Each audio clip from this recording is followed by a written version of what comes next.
Dzień dobry, moi drodzy. Za kilka dni znowu będziemy walczyć z księżycem wschodzącym za dnia. Ja jak zwykle będę się denerwował, bo nie wiem, czy pogoda dopisze, ale może coś się uda zobaczyć ciekawego. Tym bardziej, że mam nową miejscówkę, której jeszcze nie znacie, z bardzo ładnym horyzontem. A tutaj, każdej nocy ustawiam aparat i on sobie sam stryka zdjęcia, a ja idę spać. Bo podobno miało być w maju mnóstwo spadających gwiazd, ale patrzyłem i na południowym niebie, i na północnym niebie i kicha. Udało mi się tylko zarejestrować jeden jedyny rozbłysk. Tutaj po lewej nad tym wysokim drzewem. O, czmyk było, zaraz to będzie w zwolnionym tempie. Na tyle godzin pstrykania zdjęć tylko zarejestrowałem taki jeden malutki, beznadziejny błysk, nie wiadomo zresztą czego. No ale nic tam, jeszcze będę próbował. Słuchajcie, dawno nie było o świadomości, może chcecie wysłuchać kilka zdań, przeczytać, bo to niezwykle interesujący, pasjonujący temat. Bez świadomości nie ma świata. Tutaj wstawiłem tylko fragmenty, jeżeli ktoś bardzo jest zainteresowany, to link do całości jest pod filmem. No to tyle, ja się odezwę już chyba po księżycu, po pełni. Szczęścia, zdrowia, cześć.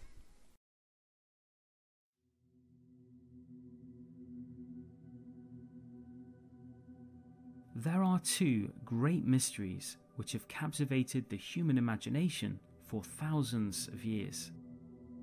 The first of these is why the universe exists at all. Why is there something rather than nothing?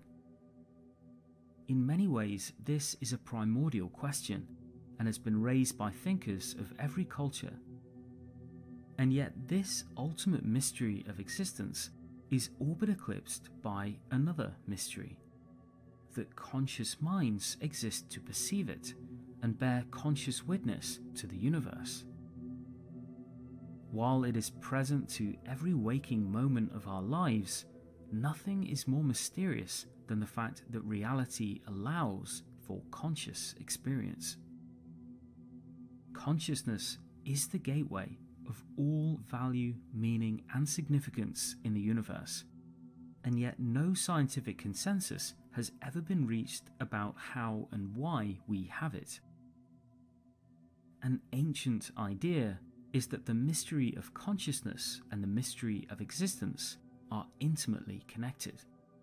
And perhaps surprisingly, there are now growing numbers of philosophers and scientists who take this possibility very seriously. It is this possible connection between these two great mysteries that we will explore today.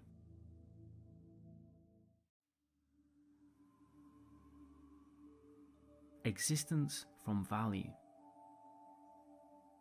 Another possible connection between consciousness and the mystery of existence lies in the relationship of consciousness with value. Philip Goff is among the recent wave of philosophers defending the fundamentality of consciousness. Goff has also suggested that the animating force of reality may be mysteriously connected to its value. Goff reminds us of an insight first made by the philosopher David Hume in the 19th century. Hume observed that we simply do not perceive causes in nature. While we perceive a flow of events, our apparent perception of causes is an illusion. Similarly, science does not actually reveal causes in the world. Goff points out that once we truly recognize this, we are free to consider an alternative possibility, that natural necessity, the animating force of existence, is not material or mechanical, but in fact follows from its value. Goff considers that such a view might also help to explain why, against all of the odds, the universe seems finely tuned to allow for what he calls, quote, a universe of great value, in which conscious, value-sensitive beings can evolve. In the last century, cosmologists have learnt that slightly changing any number of precise values in the laws of physics has the immediate effect of obliterating all possibility of life. Among all of the intelligible arrangements of nature's laws, the probability of a life-friendly universe is, in fact, trillions to one. This provocative discovery has led to the proposal by some of a multiverse, trillions of other universes, the existence of which can nullify the apparent specialness of the universe.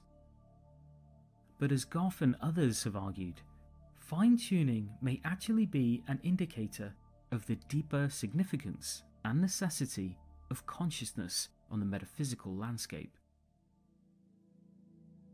The philosopher John Leslie explored this possibility in his 1979 book, Value and Existence, where he argued that because of the problem of infinite regress, no physical mechanism will ever be adequate to explain the universe's existence.